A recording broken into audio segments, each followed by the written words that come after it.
इधर जेडीयू के अध्यक्ष ललन सिंह ने संसद की नई बिल्डिंग के उद्घाटन को लेकर पीएम मोदी पर निशाना साधा। ललन सिंह ने कहा कि इतिहास बदलकर मोदी इतिहास कायम किया जा रहा है। बदल रहे हैं। जो गौरवशाली इतिहास का संसद भवन था, उसके बदले में मोदी इतिहास कायम कर रहे हैं।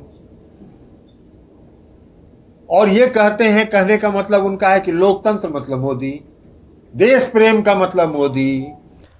तो नए संसद भवन का उद्घाटन राष्ट्रपति से नहीं कराए जाने को लेकर जेडीयू के मुख्य प्रवक्ता नीरज कुमार ने सरकार पर निशाना साधा। नीरज कुमार ने कहा कि राष्ट्रपति का अपमान किया जा रहा है, इसलिए जेडीयू संसद भवन के उद्घाटन समारोह का बहिष्कार कर रही है। आप लोग को यह समझ में नहीं आ रहा है कि विस्तारीकरण किसको कहते हैं, और आप न शिलान्यास कराते हैं न उद्घाटन कराते हैं। इसका मतलब देश के प्रथम नागरिक को आपने राजनीतिक रूप से साजिशन तरीके से अछूत मान करके आपने देश के राष्ट्रपति पद का अपमान किया। संसद की नई बिल्डिंग को लेकर छिड़े घमासान को लेकर जेडीयू सांसद सुनील कुमार पिंटू ने कहा कि उद्घाटन समारोह में शामिल न होना पार्टी का निर्णय है। जब सत्र शुरू होगा तो सभी लोग जाएंगे। मौका क्या गंवाना है। अब इतनी सुंदर बिल्डिंग बनी है, जैसा कि आप लोग के चैनल पर चलता है। जब सत्र चलेगा, बजट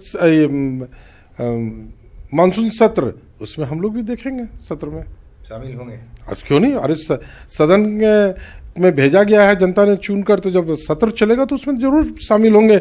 और उसके अंदर में मुद्दे क्या उठाना है और क्या स्टेप लेना है, ये तो पार्टी निर्णय लेगी। नए संसद भवन का उद्घाटन राष्ट्रपति से करवाने की अपील वाली याचिका को सुप्रीम कोर्ट ने खारिज कर दिया। सुप्रीम कोर्ट में जस्टिस जे.के. माहेश्वरी और जस्टिस पी.एस. नरसिम्हा ने इस मामले की सुनवाई की। सुप्रीम कोर्ट ने कहा कि यह कोर्ट का विषय नहीं है। संवाददाता सुशील पांडे की इस रिपोर्ट को देखिए।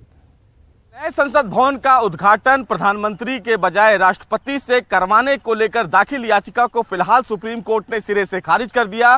सुप्रीम कोर्ट में एक याचिका दाखिल करके यह कहा गया था कि राष्ट्रपति को फिलहाल नए संसद भवन के उद्घाटन के लिए निमंत्रण भेजना चाहिए, लेकिन प्रधानमंत्री को निमंत्रण भेजकर संविधान के मूल अधिकारों का उल्लंघन किया गया है। लेकिन सुप्रीम कोर्ट ने इस पूरे मामले में सुनवाई के दौरान याचिकाकर्ता के वकील से साफ तौर से यह कहा कि आपकी याचिका फिलहाल सुनवाई योग्य नहीं है और ऐसे में क्यों ना आपके ऊपर जुर्माना लगा दिया जाए।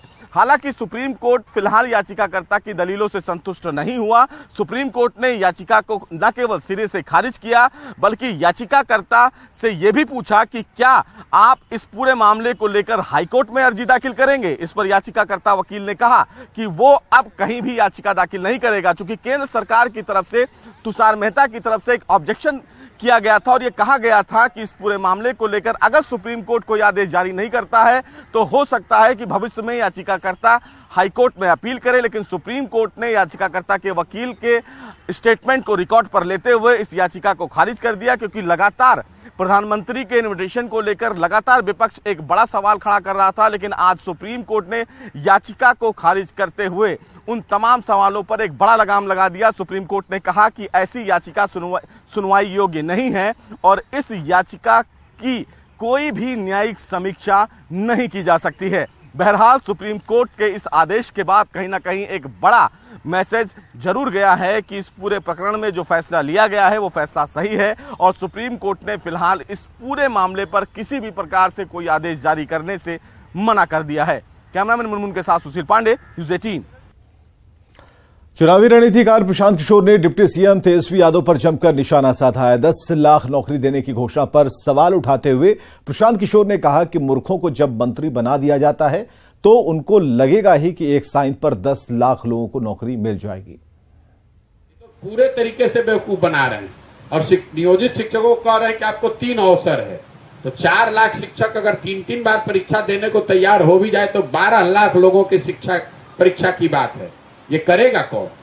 यही होता है जब आप मूर्ख आदमी हैं, वहां बैठे हुए हैं, तो यही काम आप कीजिएगा। ये आपको दिखाता है कि आप कितने बड़े अज्ञानी हैं। किसी कैबिनेट के पास ये अधिकार है कि आप वहां साइन कीजिए, लेकिन आपके बाबूजी का राजतंत्र है कि राजा है कि आप साइन कीजिएगा, लोगों को नौकरी मिल जाएगी।